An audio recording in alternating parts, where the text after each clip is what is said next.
How's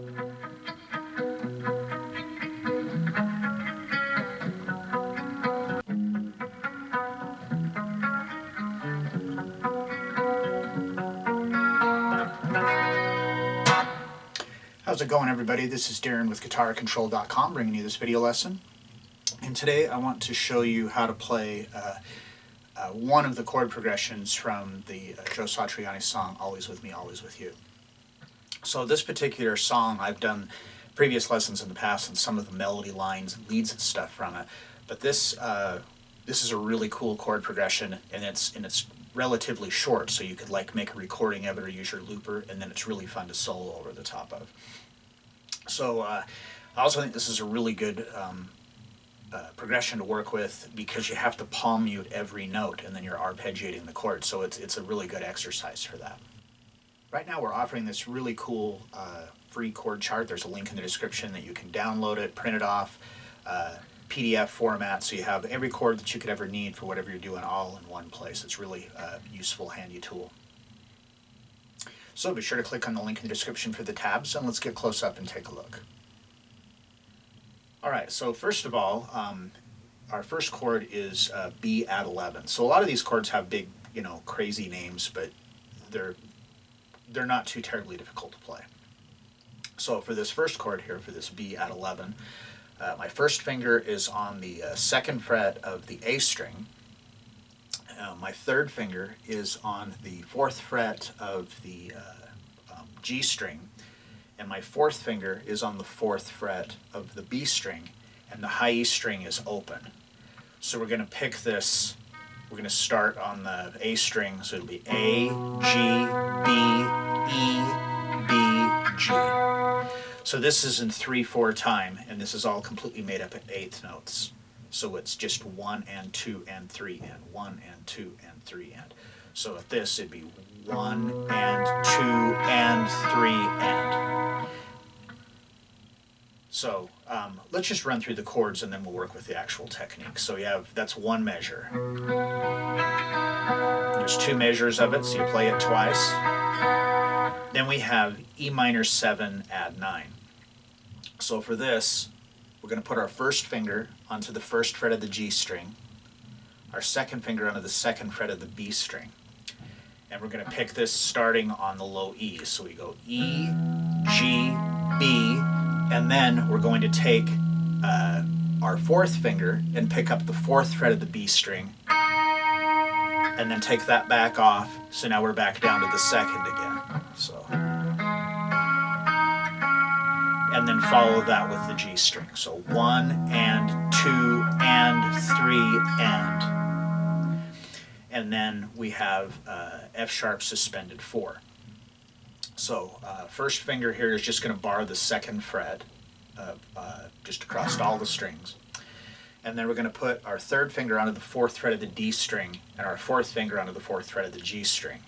And now we're going to pick 6, D, G, B, G, D. 1 and 2 and 3 and. So that's the first four measures, and then those repeat 3 times. So with this, well, then there's actually one more chord that comes in the second part of this. So the other chord we have is G sharp minor 11. So what we're going to do is we're just going to take this chord that we were doing the F sharp suspended 4, and we're going to just do that shape, but we're going to take our second finger and bring it over and pick up the fourth fret of the low E, and then take our first finger and put it on the second fret of the B string, and it'd be the same picking, E, D, so the third finger should be on the third fret of the D string, and I was on the G string. So, the fourth fret of the D string. So we're on the fourth fret of the low E, the fourth fret of the D, the fourth fret of the G, and the second fret of the B. And it'll be picked E, D, G, B, G, D. 1 and 2 and 3 and then the rest of the chords are just the same ones we've done, except the very last one, and we'll just get to that when we get to that point. It's pretty easy.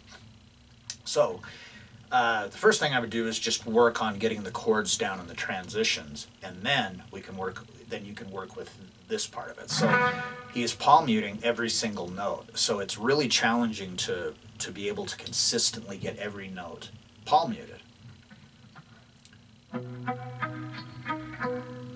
So all I'm doing is I'm just taking this part of my hand right here, just this edge here, and I'm resting it right across the bridge. So if you're too far forward, it's just dead sounding, and if you're too far back, it just sounds like the string open. But if you find that sweet spot, see, it's just dampening the note, and it still rings out for just a second.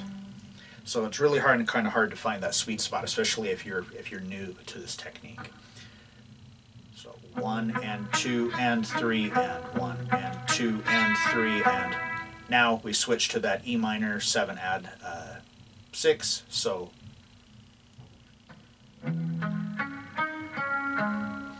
and then the F sharp suspended 4, and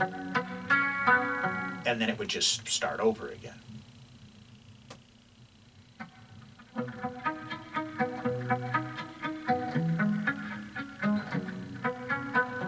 So it's difficult to consistently get that every one of them palm muted right.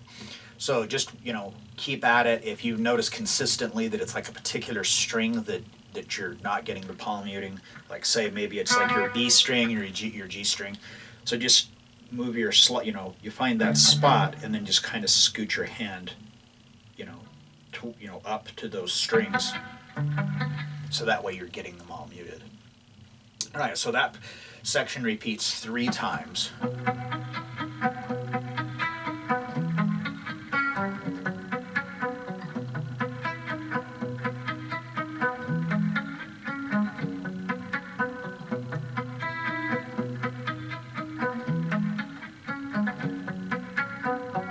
Now, after it repeats 3 times, we go to that G sharp minor 11. So I'm just going to keep my 3rd and 4th fingers where they are, bring my middle finger to the 4th fret of the low E and my 1st finger down to the 2nd fret of the B string.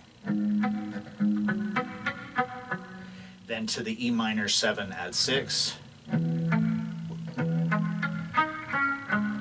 And then to the F sharp suspended 4. So this is where we're going to have this change. So now all I'm going to do is remove my pinky from the 4th fret of the G string and put my middle finger down onto the 3rd fret of the G string. And that's where it wants to send you back to the top, back to the B voicing. So those last, I'll just play the first 4 measures like be the 3rd time through, and then play these last 4 measures.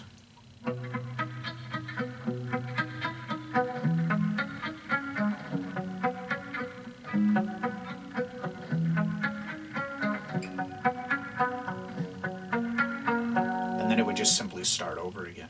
All right, so there you have it, the chord progression, or one of the chord progressions from Always With Me, Always With You by Joe Satriani. So like I said, aside from this just being a cool chord progression and some kind of different chord voicings and different chord ideas than maybe you've used in the past, but it's just the whole technique of keeping the whole thing palm muted the whole time that you play it is part of the challenge, but it's a really great exercise, and this progression is really fun to solo over. So if you like this lesson, be sure to give me a thumbs up and leave a comment down below if you have any questions about this or other guitar-related topics. If you have not already done so, please subscribe to the channel and hit that notification bell so you don't miss any of the content that we upload throughout the week.